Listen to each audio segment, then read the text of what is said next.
Fluir, Flow. Una psicología de la felicidad por Mieli Csikszentmihalyi. Reseña. Encontrar la felicidad es un anhelo humano desde el inicio de los tiempos. Sin embargo, la civilización parece haber fracasado en su búsqueda. En la época contemporánea, la gente debe comprender que la felicidad no se alcanza mediante el control de los acontecimientos o la satisfacción de sus deseos, sino con el entrenamiento de su conciencia, lo que implica interpretar y filtrar las experiencias cotidianas de manera positiva. En esta reveladora obra, el afamado psicólogo Mieli Csikszentmihalyi le enseñará cómo lograr ese estado ideal de conciencia en el que es posible disfrutar intensamente de cada momento y concentrarse en su trabajo con plenitud.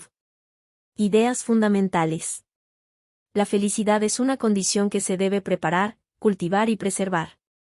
La capacidad de la conciencia para prestar atención es limitada. El estado de flujo se caracteriza por una concentración sostenida, durante la cual se experimenta un sentimiento de plenitud. El control de la conciencia permite fluir incluso en circunstancias adversas. El cultivo de los sentidos y la sensibilidad le ayudan a fluir.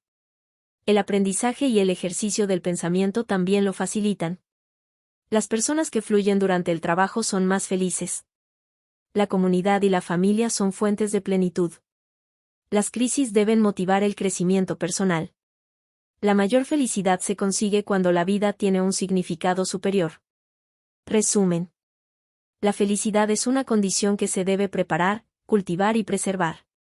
Numerosos estudios demuestran que aquellas personas que controlan su experiencia interior consiguen mejorar su calidad de vida. Ello significa que la felicidad no depende únicamente de su control de los acontecimientos externos, sino más bien de su armonía psíquica, la cual se consigue cuando sus acciones y sus metas se alinean coherentemente. El ser humano debe asumir que la realidad es impredecible y caótica, siempre habrá eventos que escapen a su control y deseos imposibles de satisfacer. Las religiones y los sistemas de creencias de las distintas civilizaciones pueden entenderse como una manera de dar orden y coherencia a un mundo en caos, han sido una manera de dar certeza y sentido a la vida de sus respectivas comunidades. Sin embargo, en el mundo moderno las viejas religiones ya no aportan las respuestas ni los fundamentos necesarios para vivir. Resulta imperativo encontrar nuevas respuestas, ya que semejante vacío existencial ha provocado el aumento de las patologías sociales y otros problemas públicos. Es fundamental que las personas cuestionen el individualismo, el consumismo y la superficialidad que caracterizan al sistema económico y político actual. Para ello, es necesario iniciar un camino de crecimiento y conocimiento individual. Lamentablemente, en las sociedades modernas existe escaso apoyo y orientación al respecto. El control sobre la conciencia no puede institucionalizarse. Tan pronto como se convierte en parte de un conjunto de normas y reglas sociales deja de ser una forma eficaz del modo que originalmente se pretendía. El estado de flujo se caracteriza por una concentración sostenida, durante la cual se experimenta un sentimiento de plenitud. La mayoría de las personas ha experimentado este estado de profunda satisfacción y regocijo en el que son dueñas de sí mismas y trabajan arduamente por una causa. A este estado se le conoce como flujo. En función de la personalidad, cada persona establece la jerarquía de las prioridades e intereses en los cuales centra su atención. A través de la conciencia, el ser humano representa la información para evaluarla y tomar decisiones vitales. Sin embargo, la capacidad del ser humano para procesar la información es limitada, por lo que solo puede atender a un número finito de hechos en un lapso determinado. Así, debe aprovechar su energía psíquica selectivamente. Las personas deben entrenarse en el dominio de la conciencia con práctica y dedicación. En cada momento el ser humano debe elegir entre diferentes estímulos tanto externos como internos. Una experiencia óptima de atención se consigue cuando la información que capta la conciencia es congruente con sus metas, entonces la energía psíquica fluye sin obstáculos ni preocupaciones. Cuando la información desorganiza la conciencia al amenazar sus metas, sucede el desorden interior, o entropía psíquica, una desorganización de la personalidad que menoscaba su efectividad. Aumentar la calidad de vida depende fundamentalmente del control de su conciencia. Los contenidos de la conciencia pueden hacer feliz o miserable a una persona, con independencia de sus circunstancias. De hecho, el control de su conciencia es de mayor importancia que el cumplimiento de sus deseos. Es por ello que el placer hedonista proporciona un gozo superficial y efímero. Estudios demuestran que el mayor disfrute sucede cuando las personas se dedican con pasión a una meta trascendente que las lleve más allá de sus límites habituales y a entrar en estado de flujo. quienes buscan la felicidad en la riqueza, el poder o el placer material no la encontrarán salvo que aprendan a controlar su experiencia para que encuentren alegría en un crecimiento personal diario y voluntario. Según investigaciones, las actividades de mayor disfrute suelen compartir algunas características fundamentales, que incluyen desafío a las habilidades personales. Actividades que constituyen un reto físico o mental con posibilidades plausibles de éxito. Combinación de acción y conciencia. Aquellas que demandan numerosas habilidades que se pueden mejorar. Objetivos claros y retroalimentación. Poseen metas entendidas y compartidas. Tras el logro, hay una gratificación. Concentración intensa. Al realizarlas estas actividades se deja de lado cualquier pensamiento o preocupación ajena a ellas. Sensación de control. Brindan una percepción de control y dominio de las circunstancias. Pérdida de autoconciencia. Actividades donde la personalidad individual pasa a segundo término mientras se fluye con la ejecución de la actividad. Pérdida del sentido del tiempo. Cuando el tiempo parece avanzar con mayor rapidez. Las actividades que comparten estas características son gratificantes en sí mismas. No se necesita una recompensa adicional para realizarlas, ya que el estado de flujo que conllevan es un aliciente suficiente en sí mismo. A estas actividades se les llama autotélicas. Desde luego, muchas actividades de supervivencia son autotélicas por una causa biológica. Sin embargo, algunas personas pueden encontrar esa satisfacción en algunas actividades perniciosas o dañinas para sí mismos o los demás, como el crimen o la agresión. La tarea consiste en aprender a disfrutar de la vida cotidiana sin disminuir las oportunidades de las demás personas para que disfruten con las suyas. El control de la conciencia permite fluir incluso en circunstancias adversas. Las personas que han sido privadas de su libertad o que viven otro tipo de desventuras también pueden fluir si concentran su atención en actividades cotidianas con base en las cuales emprendan un crecimiento personal motivador. Los juegos, en general, suelen ser sumamente gratificantes y favorecer el flujo, al igual que las experiencias religiosas y rituales. De igual forma, participar en proyectos sociales y políticos lleva a las personas a estados de flujo notables. Asimismo, parece haber una base genética que interviene en la capacidad para concentrarse plenamente y fluir.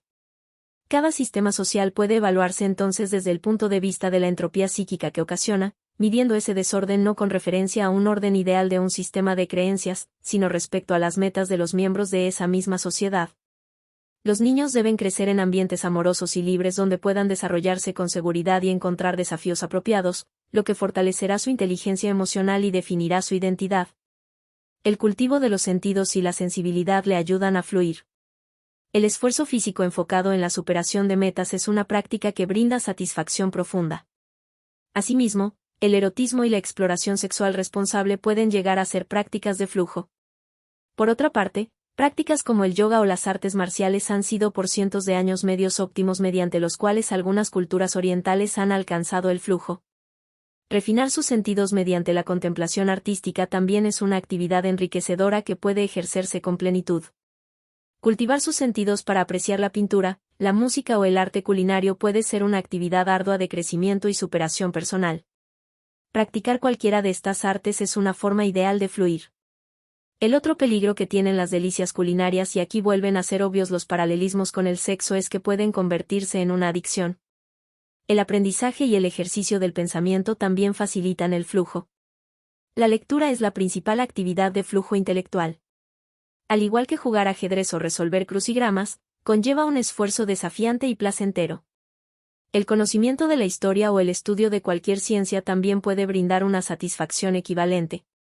Usted mismo puede volverse historiador, escritor, filósofo o científico aficionado, como una manera de crecer y enriquecer su vida. En el fondo, ello implica mantener una actitud de aprendizaje a lo largo del tiempo. Mucha gente abandona el aprendizaje después de dejar la escuela porque 13 o 20 años de educación motivada extrínsecamente es todavía una fuente de desagradables recuerdos. Las personas que fluyen durante el trabajo son más felices. Las actividades laborales también pueden ser una fuente de flujo y realización personal, especialmente cuando producen una interacción social satisfactoria. Muchas personas que viven en comunidades en entornos rurales fluyen plenamente al realizar sus labores, sobre todo cuando éstas implican un contacto con la naturaleza y prácticas tradicionales. No obstante, los jóvenes de estas mismas comunidades no siempre comparten esta cualidad. Los trabajos contemporáneos industrializados presentan mayores obstáculos para lograr el flujo. Desde luego, en condiciones de explotación, es difícil lograr el crecimiento y la concentración óptimos. Incluso los trabajos creativos o estimulantes pueden volverse repetitivos si no se buscan desafíos y metas trascendentes. Lo mismo puede decirse del tiempo libre, el cual, tristemente, suele desaprovecharse en actividades sin metas ni gratificaciones profundas. Cuando sentimos que empleamos la atención en una tarea contra nuestra voluntad, es como si nuestra energía psíquica estuviese siendo derrochada. La comunidad y la familia son fuentes de plenitud. En un entorno social, las personas encuentran los estímulos y la retroalimentación necesarios para mantenerse motivados y en crecimiento. Por el contrario, en soledad, suele ser difícil encontrar estímulos y retos a partir de los cuales ordenar su vida. Los seres humanos por naturaleza tienden a la socialización. Sin embargo, en ocasiones el contacto social también puede ser una causa de estrés e insatisfacción que altera su equilibrio emocional. Las personas que viven en soledad deben establecer un orden riguroso sobre el cual establecerse metas que les aseguren una vida de retos y motivación, no importa si estos retos son intrascendentes en términos de supervivencia o si se buscan artificialmente. Ciertos monjes de Japón, por ejemplo, son famosos por destruir el templo de su aldea cada cierto tiempo, con tal de tener el reto de levantarlo de nuevo.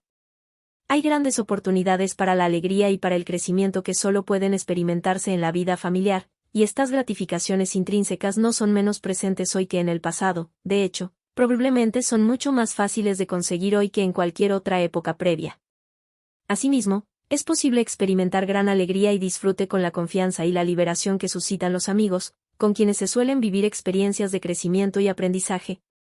Lo mismo se puede decir de la participación en proyectos comunitarios de impacto colectivo, cuya trascendencia es en sí misma de un orden superior en tanto que beneficia a la sociedad en su conjunto. Las crisis deben motivar el crecimiento personal. Incluso la mayor adversidad o desgracia puede convertirse en un desafío a superar a partir del cual alcanzar un estado de flujo. Ello ha caracterizado a muchos de los grandes personajes de la historia quienes han superado la adversidad y se han hecho más fuertes y sabios. Ante cualquier situación negativa, es preciso definir unas metas claras y centrarse con atención en sus tareas diarias, a fin de aprender a disfrutar de la experiencia de enfrentar la crisis. En una situación amenazadora es natural movilizar la energía psíquica, dirigirla al interior y usarla como una defensa contra la amenaza. La mayor felicidad se consigue cuando la vida tiene un significado superior.